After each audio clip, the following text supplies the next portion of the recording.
નાહિયર ખાતે પાવરગ્રીડ કંપનીની દમનકારી નીતિ સામે દક્ષિણ ગુજરાતના ખેડૂતોની બેઠક યોજાઈ। આમોદ તાલુકાના નહેર ગામ સ્થિત હઠીલા હનુમાનજી મંદિર ખાતે પાવરગ્રીડ કંપનીના પ્રોજેક્ટથી અસરગ્રસ્ત દક્ષિણ ગુજરાતના ખેડૂતોની બેઠક યોજાઈ હતી।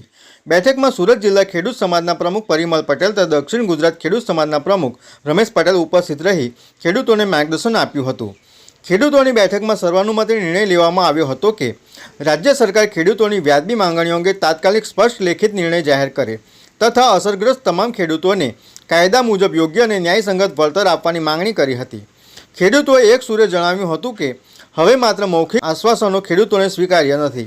ખેડૂત આગેવાનોએ ચેતવણી આપતા જણાવ્યું હતું કે જો સરકાર દ્વારા તાત્કાલિક હકારાત્મક અને લેખિત નિર્ણય લેવામાં નહીં આવે તો સમગ્ર દક્ષિણ ગુજરાતના ખેડૂતો ઉગ્ર અને વ્યાપક લોકશાહી આંદોલનનો માર્ગ અપનાવશે તેમજ જ્યાં સુધી ખેડૂતોને ન્યાય અને યોગ્ય વળતર નહીં મળે ત્યાં સુધી ખેડૂતોનું આંદોલન કોઈપણ સંજોગોમાં બંધ કરવામાં આવશે નહીં। આ પ્રસંગે સુરત જિલ્લાના ખેડૂત આગેવાન પરિમલ પટેલ, જયેશ પટેલ, આમોદ તાલુકા ખેડૂત આગેવાન હરિરામ પટેલ સહિત ભરૂચ જિલ્લાના વિવિધ તાલુકાઓમાંથી આવેલા ખેડૂત આગેવાનો તથા ખેડૂતો મોટી સંખ્યામાં ઉપસ્થિત રહ્યા હતા।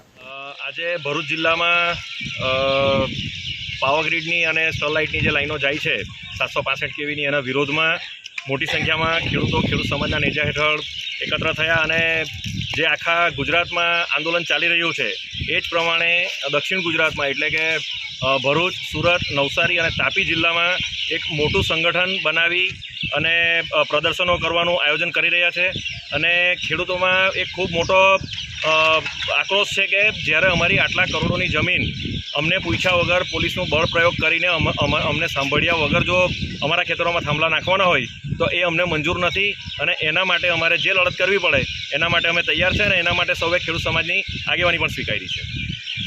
કેટલા જિલ્લાના ખેડૂતો ભેગા થયા હતા અને કયા કયા તાલુકાના ભરૂચ જિલ્લાના ભેગા થયા હતા? મેજોરિટી તો ભરૂચ જિલ્લાના જ ખેડૂત હતા। આગેવાનો અમે સુરતથી આવ્યા હતા અને આમોદ, જંબુસર, વાગરા, હાસોડ વગેરે તાલુકાના ખેડૂતો આજે એકત્ર થયા હતા। VMP news, think positive.